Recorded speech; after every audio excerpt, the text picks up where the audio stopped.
পাঙ্গাস মাছের কালার দেখেই হয়তোবা বুঝতে পারতেছেন যে তরকারিটা ঠিক কতটা মজা হয়েছিল। তো আমি মিনা শখের রান্নাঘর থেকে সবাইকে জানাচ্ছি অনেক অনেক শুভেচ্ছা। আশা করি সবাই ভালো আছেন, আমি আলহামদুলিল্লাহ ভালো আছি।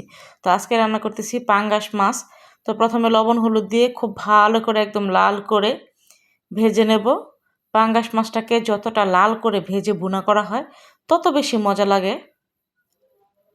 তো একদম লাল করে ভেজে নিয়েছি, দেখতেই পাচ্ছেন। ঠিক এরকম করে আপনারাও ভেজে নেবেন।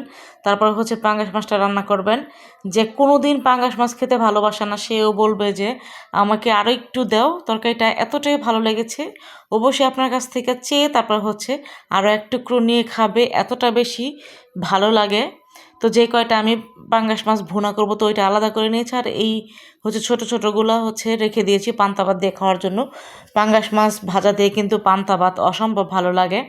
তো এখন কড়াইতে পরিমাণ মতো তেল দিয়ে দিলাম, তারপর হচ্ছে দিয়ে দিলাম পেঁয়াজ কুচি, স্বাদ মতো লবণ দিয়ে প্রথমে পেঁয়াজটাকে ভেজে নেবো। তারপর হচ্ছে একে একে সব মশলা দিয়ে দিচ্ছি, হলুদের গুঁড়া, মরিচের গুঁড়া, ধনিয়ার গুঁড়া। এখন সব মশলা একসাথে অল্প একটু পানি দিয়ে খুব ভালো করে কষিয়ে নিলাম। তারপর হচ্ছে দিয়ে দিলাম ভাজা মাছ। এখন উল্টে পাল্টে একটু সময় নিয়ে 2-3 মিনিট সময় নিয়ে খুব ভালো করে আমি মাছটাকে কষিয়ে নেব। তাহলে মাছের ভিতরে যে মশলাটা এটা একদম সম্পূর্ণ ঢুকে যাবে, তাহলে খেতে বেশি ভালো লাগবে। যে কোনো তরকারির কষানোর মধ্যে স্বাদ ডিপেন্ড করে। একবার হলো পাঙ্গাস মাছ ভুনাটা এরকম করে রান্না করে খেয়ে দেখবেন, অসম্ভব ভালো লাগে। তো পরিমাণ মতো ঝোল দিয়ে ঢাকনা দিয়ে ঢেকে দিলাম। আর ঢাকনাটা হচ্ছে আমি নিজে নিজে বানাইছি, একটা বাটি দিয়ে, বাটিটা ছিদ্র হয়ে গেছিলো।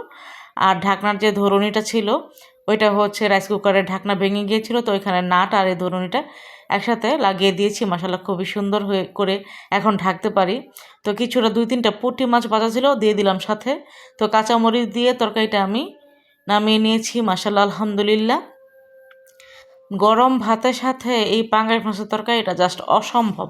কালারটা দেখেন কতটা সুন্দর হয়েছে খেতে। একবার খেলে বারবার খেতে ইচ্ছে করবে, এতটা মজার। যারা পাঙ্গাস মাছ খায় তারা একমাত্র বলতে পারবে যে এটার স্বাদটা আসলে কীরকম।